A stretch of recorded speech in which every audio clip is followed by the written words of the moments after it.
Welcome back to Block Access 101. I'm your host, Young Abachi. This is episode 199. Remember to subscribe to our YouTube, Apple Podcasts, and Spotify by searching Block Access 101. If you're on YouTube, don't forget to like, comment, subscribe.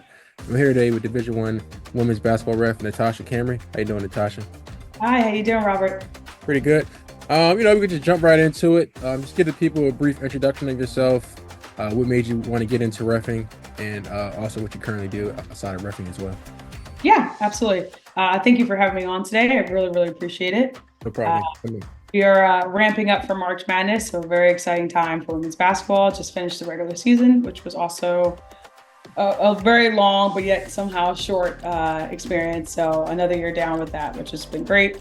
I have been refereeing now for about 13 years, about 11 years at Division I level. I work in several conferences currently right now. Just some of them as a highlight would be the Big 10, the SEC, Big 12, Big East, those type of conferences. Some of the things that I do right now outside of officiating is to help grow officiating in regards of training, development, community building, and then obviously some investing as well in some outside alternative markets. So my passion is to try to grow the game and expand the knowledge of officiating to anyone who's a fan of sports. And I think that there's room for everyone. So that's some of my passion, but I'm excited to be on today to share a little bit more about it. Yeah, appreciate it. And then, just talk about some of I know you said you've been refereeing in the Big 10 SEC. And those are obviously the big games, anxiety with the crowds. Like, how do you maneuver and handle yourself, like pre-gaming? Like, I don't know, maybe you got a pre-game playlist, or like, how do you feel like during the game with all those huge crowds? Yeah, for me, it's a process, right? I try to make sure that I get everything I need to do before I get to the game ready. So whether that's if I'm on more of the tired end, I might get an energy drink the night before so that I have that for my pregame. Right before the game, I try to make sure I have like a fruit for halftime. So maybe a banana to kind of keep myself. I can get very hangry, so I try to make sure that I'm fueled appropriately. I try to make sure I get up pretty early, not too early to try to get some rest, but at least by 7 a.m., get some sort of workout in. I know you talked about some of the bigger crowds. Officials have a level of anxiety as well, as you can imagine. So just making sure that I have gotten some of that energy out, some of that lifting or just working out in general kind of gives me a level of confidence about myself. So that allows me to kind of recenter, get ready for the game, the day. If I know the teams pretty well, I'll go through what the write-up is on the website. So what do the teams think is going to happen today? What are some of the things that happened previously? What's their winning percentage right now? Are they on a 5-game winning streak, a 2-game losing streak? As we got down to the wire here at the end of the regular season, where they were going to be based off of today's matchup. If they win, where are they going to be for the playoffs? If they lose, where are they going to be? Stuff like that. Things that could help me communicate better to the players and the coaches, knowing where their perspective is. And then obviously just making sure that I have everything I need with my gear, making sure I have everything I need mentally, emotionally, physically. Like I said, I want to make sure I get a good meal in, make sure I have a good mid-game snack. I have to have a little something in my stomach, but nothing too heavy. So I normally just go with like a banana, maybe a banana and peanut butter, something really light, but protein-wise to kind of keep me full. And like I said, if I'm more tired, I'll grab like an energy drink, like a Celsius or something to kind of grab me before the game, just to I'm not a coffee drinker. So a lot of my colleagues like to stop at a Starbucks, maybe a Dunkin' before the game, but I don't drink coffee. So I got to find other ways. But I try to use a little bit of that energy from lifting in the morning or doing a little bike workout in the morning to try to keep myself going. It's like a little warm up for the warm up, because once we get to the arena, it's all about business and preparing for the game. So I want to get my body ready as much as I can before I get there. Yeah, I've been learning, like, I'm start working up earlier, start working out early in the morning. It like does makes the day so much easier and like gives you more. Yes, It also helps you go to sleep earlier as well. So that also helps. Yep. yeah. So who or what inspired you to want to become a basketball official? Yeah, so this is an interesting story. I actually had my grandmom refereeing when I started. So I was in college playing basketball and she was doing it on the weekends for AAU. And I, kept asking her for money like a typical granddaughter would do to the grandparents. And after maybe too many times of asking for money, she just suggested that I try it, do it for a little bit. And I was like, grandma, everyone hates the referees. There's no way. And she insisted that I at least try. and that it was something that it was easy enough. I knew the game, I played the game, I was playing the game. So just do it on weekends, on weekends that we didn't have our own games or off season, and see if I liked it. And once I got a taste of it just a little bit, doing like little girl and little boy games on Saturdays and Sundays, making a couple extra $100, which for college was might as well have been thousands of dollars, went a long way. And I met someone who was doing it collegiately as one of my partners, and they introduced me to the camp system and how everything works in the ecosystem of refereeing. And it's been lights out ever since. Yeah, it's pretty cool though. I got it from grandma. Yeah, Got it for grandma, the OG. yeah, because my boy used to try to get me to do reverend for the long. I used to be trying to duck him like, nah, I'm not messing with them crazy penalties. And because I used to be one of them, like I used to coach before I started school. Okay. So it was like I know how I used to cuss out refs. I remember my first game, I was like, damn, I'll never cuss Man. out a ref again. Oh, yeah. And I wasn't terrible to refs, but they were not none of my favorite people, Right. And not that you want to be liked per se, but I'm young 20s. I'm not necessarily looking to get yelled at on weekends. Right. But that's not enough work. So What were Yeah. some of the steps you took to becoming a Division I ref? I know you talked about your grandma introducing yeah. refereeing to you, but a lot of times people think people just go from high school right to college into the next level, and we all know that's for the most part it doesn't really work like that. So like, what were the steps you had to take? I know you touched on it briefly about the camps, but what was Yeah, yeah. So I played in a Division III school, so I understood that there was levels to basketball, whether it's JUCO, Division III, Division II, low level Division I, etc. Right. So just understanding the landscape of how NCAA basketball works really, really helped me understand that this is the way that I need to do it, because I played at a certain level and I can't expect to just go in here and start doing temple games. And so for me, I started right out with doing some junior college games. I went to the tryout camps for the higher levels, and they just politely told me, hey, young lady, you're in a little bit over your head. Why don't we give you some of your local assigners and you try out with them? And there were some local assigners, and I'm telling you right now, they were able to really give me some like 3-person training on hand, and also be able to focus on, what was necessary to do the job and do it well. Right. So the first step was getting the book, reading the book, understanding the book, and not just the rule book, but the mechanics manual. Right. So like literally, where do you stand? Where am I supposed to look? How am I supposed to report fouls, etc. And so that really, really helped me. And then once I got through the Division III level and Division II level, I got an opportunity to do the Division II national championship, which was an amazing experience. And then, I was doing the Division I level at that time, but it wasn't my full-time thing. And I just felt like once I reached that pinnacle of the Division II national championship, I should really try to put my efforts into doing specifically Division I and seeing how far I could go with that. So, I worked my way through the system. I did high school basketball. I did the Catholic League Championship, which is huge for Philadelphia. I did Division III, Final Fours. Like I said, Division II national championship, which was amazing. I've done a Sweet 16 and sat for the Elite Eight for NCAA Division I basketball. So, I'm constantly pushing myself to get to the next mark. But, there's a process to this. And some people, like you said, are lucky enough to skip some steps. But I'm so grateful for being able to kind of learn in the dark with some of those not as televised games at the time, and really being able to get better at my craft.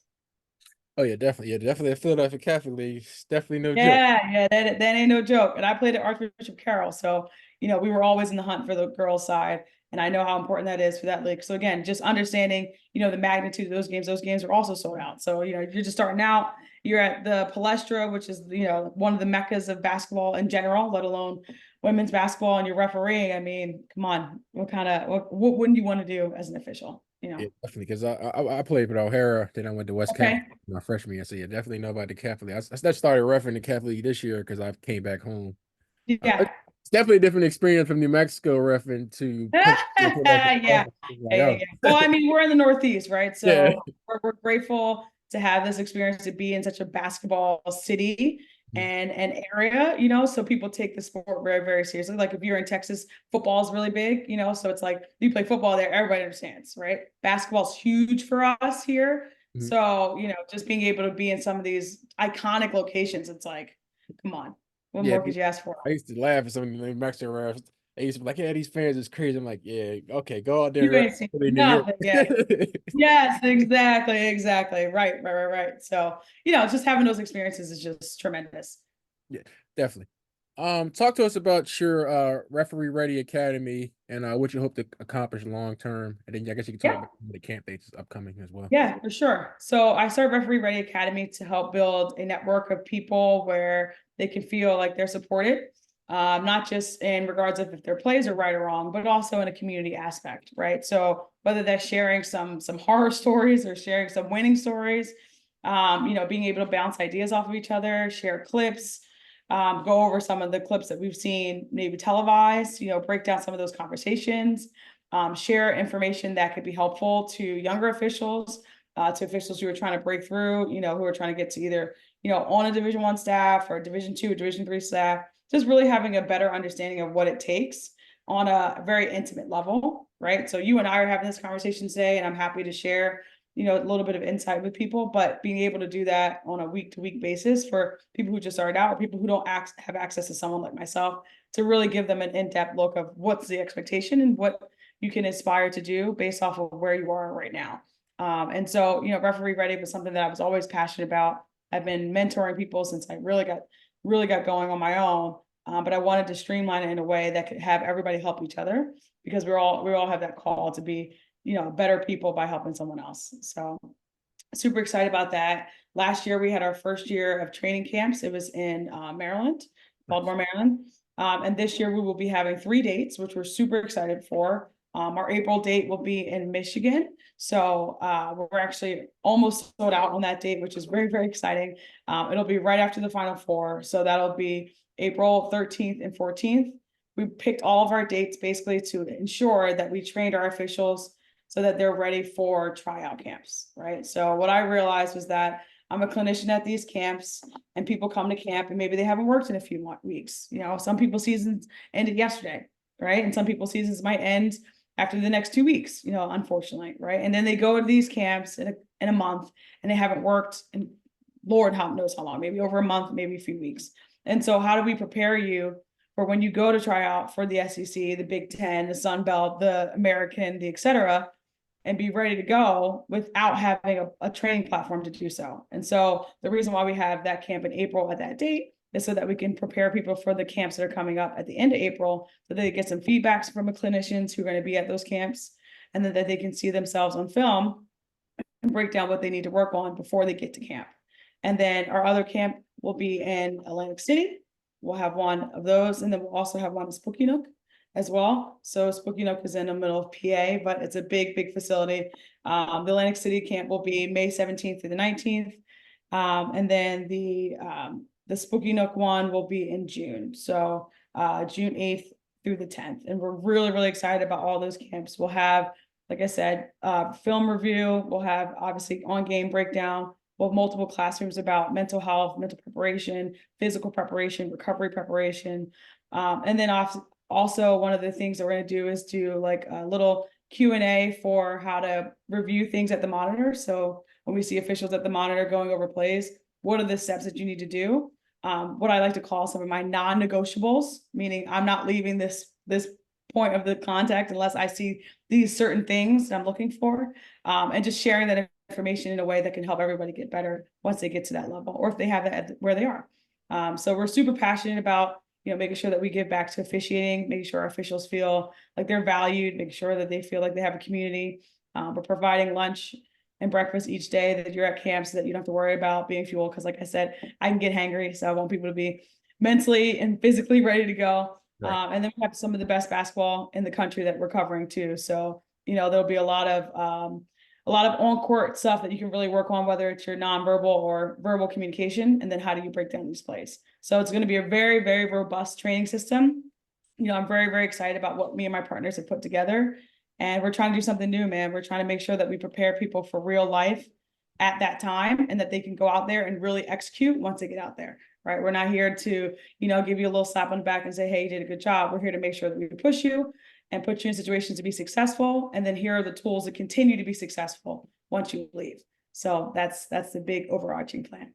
Yeah, definitely. I feel like definitely mental health is important for refs because sometimes new refs, even refs has been around for a while. Sometimes, some of these coaches be out of control and they might get, Yep. Yeah. they get Yeah. nervous and don't know how to handle situations, or maybe Sure. bad moment for that week at work or something. They come in here and go off on the coach. And sometimes the coach probably deserves it. But just I just feel like you got to come in with that right mind. Yep. And Yep. also, you gotta be able to what I've learned is you gotta be able to adapt. Sometimes, some of these coaches just be off the chain. Sometimes once you you try to talk to them, but if they ain't really trying to hear it, that's when you just start ignoring them. Then they realize all right, let me chill. Because Yeah, and you just have to understand what tools you have available to you, right? yeah, So, there's power in using those tools. Like a technical is just a consequence to an action. That's one of what our national coordinator says. And she's right, right? And so, understanding that there's tools, we don't have to whip them out right away, right? There's some things that we can bring to the table, right? Making sure that our accuracy is at a high level, making sure that we're communicating at a high level, making sure that we're consistent at a high level, right? And if we're doing those three things at a decent level and they're still not wanting to behave, then now we start using tools, right? And that's okay. But the integrity of the game and what's best for those young women who are playing on the court, it's all that matters. And those people don't want to follow those rules, then then you go outside. That's all. yeah, Simple as that. that's real. Uh, Yeah. uh, what advice would you give younger women looking to officiate basketball? For younger women looking to officiate basketball, if you're an ex-athlete, this is just right up your alley. I mean, the level of sacrifice, intensity, and commitment that is needed to be an athlete at any level, whether it's junior college all the way up to Division One, you're going to need that level of discipline. Also for young women, make sure that you have a strong support system. Women are looked at to be nurturers in their family. So whether you've started a family, you're looking to start a family, you're looking to find a partner, a love person, whoever that is, there's a level of commitment that's needed for you as a woman that maybe men, they don't necessarily have that type of burden, right? They're not expected to be at home society wise. Just make sure you have a good support system to understand that, you can do this job and you can do it at a very high level. You have a great time, you can have a family, and you can have the person that you love, right? But you got to make sure that you understand that there's a level of commitment that's needed on that front side to get started, and that you have the support system that understands that this is the level of commitment that's expected of you. You definitely gotta have that understanding partner because you guys be on the road a lot, traveling, going from game Yes. to game. So Yes. that person's understanding. And if they're not a fan of basketball, just pray for yourself. What are some of your long-term goals involving refereeing or journal? You talked about it briefly, just Yeah. For me, I want to bring refereeing, the awareness about refereeing and that it's a career goal and that it's something that can be attained for people who look like me, people who walked in my shoes, people who aspire to walk in my shoes. And then for people who are just looking to do something else with their lives, maybe they're huge sports fans, but they don't know that this is an avenue that they can take, right? Like you can be on the court in the best games in the country, male or female, from any creed or walk of life, and you could do this job for a long time, right? Like these players have 4 years in college, sometimes five, depending on scenario. And then these NBA players, they might play for max 10 or 11 years. You could referee for 25, 30 years, right? So you can see generational players every 4 to 5 years and have a front seat as long as you do what's necessary, right? So for me, I want to make sure that I get that information out to the world, not just to the States, but just, all over the world, whether it's just in Europe, whether it's on the continent of Africa, overseas, anyone and everyone is able to do it because we have so many players from all over the world who are playing and they all need to see themselves, right? And so for us to be able to spread the word of the positive things about officiating and building that community in a real structured and honest way, that's really the goal, really, to try to bring us all together. definitely. What are some barriers you faced early on in your refereeing career? Some of the barriers that I faced starting out, surprisingly, was being young. They say they want you to be young, and then they're like, "Well, you're a little too young."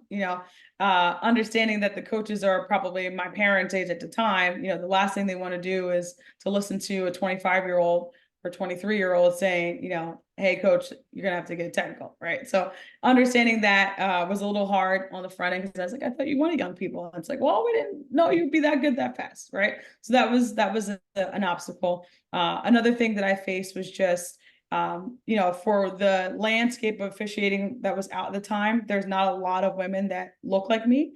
So, and do it at a high level. So that was a barrier that I had to overcome. I'm not necessarily the most slender woman ever. I'm definitely, a Black woman in all the ways that those are. And so fitting some of those criteria that perception was difficult to kind of overcome in the beginning. But again, with persistence and, controlling the things that I have control over, which is being as fit as I can be for my body type, obviously. And then obviously making sure that the product on the floor speaks for itself. My level of professionalism speaks for itself. And so you can do with it as you may. And understanding that, having those two things, being in a role that's not necessarily what is to be expected for someone like myself at that time, were hard things to kind of navigate. But there were some women that came before me who gave me some tips and some tricks. And, we have a really good community of people of color who kind of stand in there with you and really help guide you. And I'm grateful to those women for speaking up for me in rooms that I was not in.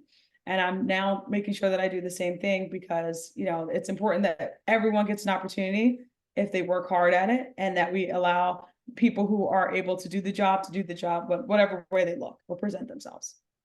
Yeah, it's always important to have that network, no matter what field you're in, that people that Yeah. that has been in it longer can speak for you when you're not there and put your Yeah. name into rooms and opportunity that you didn't know existed. Yep. So it's definitely always important. But what was right? You can talk about this year or your 11-year career, high school or any level. Like, what would you think was one of the toughest games you refed, and what did you learn from it? Oh man, I've had so many tough games, Robert. Jeez. Uh, I mean, if I really had to think of a game, I mean, I think the first time I had to do like on a high school level when I did the Catholic League Championship, that was nerve-wracking because Yeah, like maybe 5 years prior I was playing in it, 4 years prior I was playing in it. So like, whoo, the perspective on that was a little crazy. I know doing my first college game ever, I was like, probably shaking in my boots, because I was like, I just played Division III basketball, so doing it and seeing those coaches and trying to make sure that I, did what I needed to do. I think the 80 time was a first for me, was a difficult game because there's just a learning curve. You can prepare for almost everything except for being in it because you've never been in it. And right. so each time I got into a new conference was a scary situation because those are teams that I watched. Maybe I, studied over a long period of time, and now I'm here, now I am that person, right? So a lot of the first for me were more difficult games because it's just stuff that you can't prepare for, right? I can study, I can watch, I can ask, but how will those people react to me? How will those players react to me? What are the circumstances of that scenario that day? Maybe this was a top team for the last 5 years, but they're down this year. How will they react to a new face? So, anytime you have those type of hurdles to overcome can be a little bit nerve-wracking. So I'm grateful for all the stages. Like I said, I've learned so much in this time that I've been doing it. But the biggest thing is to, when you make those mistakes, try to make them only one time, and then make sure that you reflect on those games so that you can continuously grow in the right direction. Nice. And then, talk to us. I saw that you were an investor for the Cape Town Tigers. Me and Yeah. my cousin actually supposed to go down to Cape Town in like the end of May. So if you know any good spots out there, you can let me know. Yeah, yeah, yeah, for sure, for sure. Oh, you should be there now because we actually have our first game of the ball tournament on Saturday. So I'm gonna plug that. All of our games will be able to be watched on the NBA app if Oh, you're able to download that. And we're looking to get the championship this year. So you're hearing it first on March 5th that we will be winning the championship for ball by the end of June. So you guys can pin this and record me later. So investing with Cape Town Tigers was something that I had aspired for as soon as I realized that ball was being created. Like I said, investing into alternative markets is something that I'm passionate about, just creating multiple streams of income and spreading myself through basketball the best way that I know how. My goal is to own a team in the WNBA and to be able to start, help them start a women's league through ball Africa when that opportunity arises. And so, me and my business partner were able to invest with the Cape Town Tigers this past fall. We're very, very excited for the upcoming season. We just talked this morning about, some of our expectations and some of the excitement starting out on Saturday. And then obviously having us host there in South Africa is the first time ever for ball. And we're really, really excited about that opportunity too. So a lot of good things on the horizon with that. Very passionate about, expanding to the continent and just reaching back to, our people and connecting those dots and making sure that they have access to things as well. I'm passionate about basketball and I'm passionate about sports. So it was a perfect fit for me. Definitely. Let the people know where they can follow you on social media, LinkedIn. Yep. You can find me on LinkedIn with my name, Natasha Camy. Same thing on Instagram. I would aspire and hope that you guys will follow us on Referee Ready Academy. We put up some content for people. We also obviously have our website, which is refereeready.com. And you can find all of our camp information on there. You can sign up for the camp, obviously until it fills up. And then anything else that you need to find, you can email us on refereeready@gmail.com. And if you really, really want to find me, you can email me at info@refereeready.com. So you can find us on any of those platforms, whether it's our website, Instagram, LinkedIn, Facebook as well. And we can make sure that you can get in contact with us. We really hope to see someone like yourself, Robert, at one of the training camps this summer. We're really, really looking forward to it. We have our Patreon group where we do different clips every day. I post every day. We vote on them. We talk about them. We discuss them. And that's where a lot of the content of sharing different plays are on. So on Patreon, we're Referee Ready Academy as well.